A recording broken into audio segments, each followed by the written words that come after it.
So in the video, the large cube was broken up into 27 smaller cubes. So we have the one large cube. The surface area was 9 centimeters for each square, and then there's 6 of them. So the total surface area is 54 centimeters squared. The volume is 27 centimeters cubed. So the surface area to volume ratio, if we take a look at the ratio of these two numbers, if I simplify this ratio, it becomes a 2-to-1 ratio. So when I do this with the smaller cubes, I have 27, each cube is 6 centimeters squared, the surface area, because the 1 by 1, and there's 6 sides. And there's 27 individual cubes now, so there's 162 centimeters squared of surface. The volume remains the same, so our surface area to volume ratio is 162 to 27. So when we divide that, 162 divided by 27, we end up with 6. So we end up with a 6-to-1 surface area to volume ratio. So by just looking at the numbers, when we have smaller pieces of the same shape, okay, same volume, but we broke it up into smaller pieces, we have much greater surface area to volume ratio. So there's a lot more surface area over here for the individual cubes than for the one big cube. So if we had one giant sugar cube, a 3 by 3 by 3 centimeter cube, and a whole bunch of smaller 1 centimeter cubes, which would dissolve faster in water? Okay, so the smaller cubes would dissolve much quicker in the water. Okay, so the smaller cubes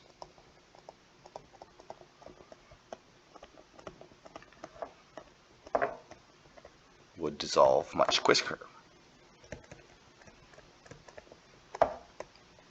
And what's the reason?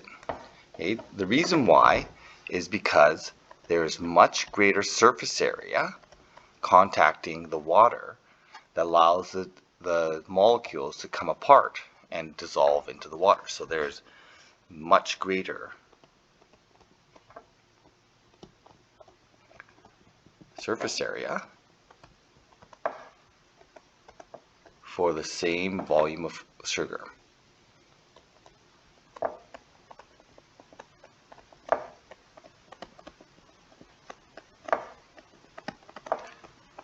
Okay, so that would be an example of where surface area, the increased surface area for the same amount of sugar, would change the dynamics. So it changes the solubility, or how fast molecules would dissolve in the water.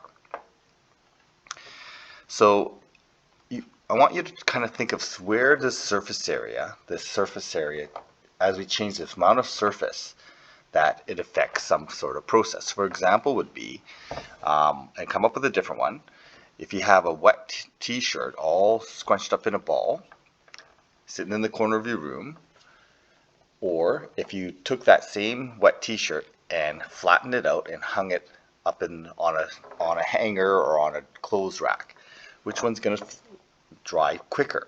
Okay, obviously the one that you flattened out and you hang, because when you do that, you increase the amount of surface area for that same volume, and that allows the air to interact with the water molecules and pull the water molecules off of the shirt and evaporate. Okay, so that would be another example.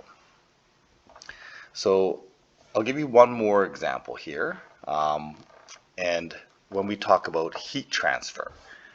Okay, so if we take where you would have greater heat transfer is if you could have lots of surface for the heat transfer to occur. So an elephant, if you take a look at an elephant, the elephant's ears are very, very large relative to its body.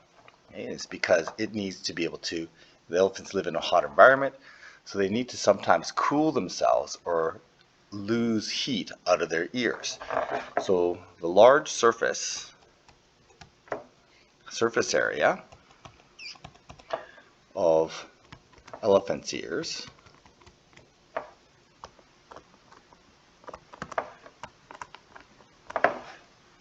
allow for a greater amount of heat transfer. Okay, so that would just be one example. So try to think of something that you've seen that may affect, things like heat transfer, evaporation, okay, solubility when you try to dissolve things in water. Okay, these kind of things are affected by surface area. Okay, and when we have chemical reactions, the amount of surface that interacts with the molecules allows for faster chemical reactions as well. So the surface area will affect the rate of chemical reactions. So let me just finish this here. Large surface area of elephant ears allows for a greater amount of heat transfer.